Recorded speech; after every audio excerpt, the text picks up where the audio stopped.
Hello and good afternoon, ladies and gentlemen. Thank you for coming on this wet Sunday afternoon. Welcome to our talk and Monsoons Book Club talk. I have great pleasure in representing Dato' Ambiga Srinivasan to our talk. Before we start, let me tell you the format. We have a panel of two writers, Mariam, Mokhtar, and Mr. Farouk Peru, who will be interviewing Dato' Ambiga. Then it will be followed by questions and answers from the audience, that's yourselves. And before we close, we will have a tea session where there will be a photo opportunity for you if you want to take photos with Dato' Ambiga and to mix around. Now, before we start, just tell you that we will be videoing this event, as you can see, and that is put out on the net on Monsoons Book Club as well as Media Rakyat. So I will ask you to hold off, not to take photos during the talk, because you do have a photo opportunity at the end. And please turn off your phones because it interrupts the mic system for some reason. Dato' Ambiga is a prominent human rights lawyer. She's a former president of the Malaysian Bar Council, former chairperson of Bersih, which campaigns for free and fair elections. She is the president of the National Human Rights Society of Malaysia, called HAKAM.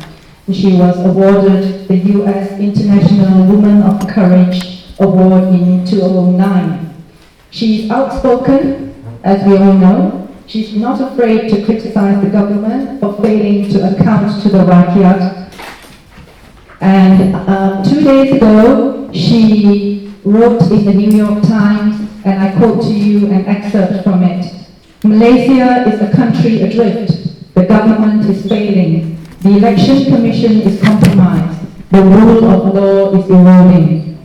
On the panel, we have Mariam Mokhtar, a blogger, a chemist turned writer. She writes for news portals such as Malaysia Kini, Free FMT, Free Malaysia Today, and The Ant Daily.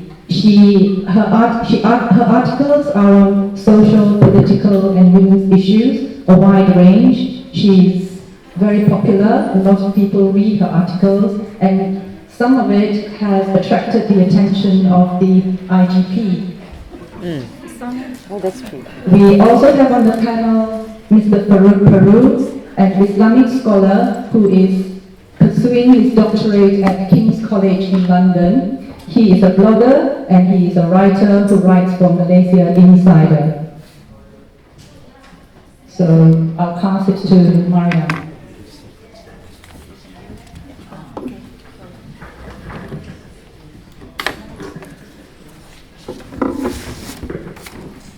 Good afternoon, ladies and gentlemen. My name is Mariam Mokhtar, and it is my pleasure and honor to welcome Dato' Ambiga Srinivasan to the Monsoons Book Club speaker series of distinguished Malaysians who can bring about change in Malaysia. Today's talk is about why Bersih 4. Why do we need Bersih 4? But before we go into detail with Bersih 4, we'd like to know more about Ambiga pre-Bersih 2. She is the public face of Bersih 2 and Bersih 3. We know she went to Kongbon Bukit Nanas. She was a head girl there. She read law at Exeter University. She is, like Ming was saying, former president of the Bar Council. She's also an expert on Orang Asli rights. She is in the executive committee of the Women's Aid Organization, which is an organization which deals with women's issues. Her life is full of ups and downs. The high points, like Ming was saying, is the International Women of Courage Award given by the United States government in 2009, as well as France's highest award, the Knight of the Legion of Honor, in 2011. Is that right? Yes. The low points are being targeted by Malay extremist groups, where she has received death threats, intimidation. She has had butt dances by the army veterans in front of her house. She has been hounded by the police, and despite all of this, she soldiers on.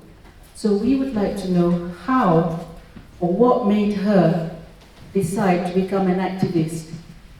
What was the particular incident that became the trigger for her to become an activist?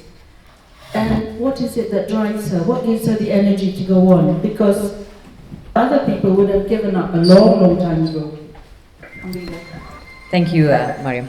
Quick correction, I'm no longer on the EXCO of Women's Aid. I was, but I've been with Women's Aid for many, many years. In fact, I was one of those, when it first started. Now, okay, it's a tough question, what keeps you going? What I will say is this.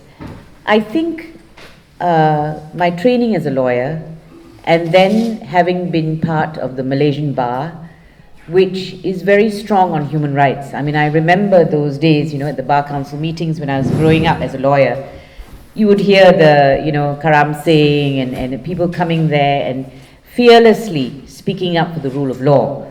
And that was very inspiring. So I think I was inspired by leading members of the Malaysian Bar. I was inspired by many of the presidents, as you know, some of them, like the late Raja Aziz, Param Kumaraswamy was one of them, Cyrus Das, and we had many, many people like that, outstanding lawyers who led the bar fearlessly.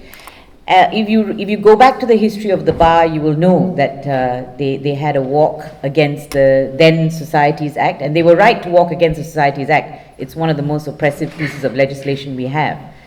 So I think that's where my interest in public interest issues as well as human rights issues grew. And then when I became president of the Malaysian Bar, of course, you have to handle a huge number of issues, which include human rights issues. And during that time, I don't know if you recall, that was the time we had the Lingam tapes. And the Lingam tapes issue was what then led to the March for Justice, which is one of the things that was organized under my presidency. So how do I carry on? I carry on because of all of you, actually. I carry on because of people, because of the support. What you see is what are the rough times that I go through, but I can tell you the good times are amazing, and that's when people come up to you in the street and say, shake your hand and say, thank you very much for what you're doing for Malaysia. And I don't even know who these people are. It's when you walk into a restaurant and your bill gets paid because people want to say thank you for what you're doing. It's all those little acts by Malaysians and the tremendous support that we get. That's what keeps us going, without a doubt.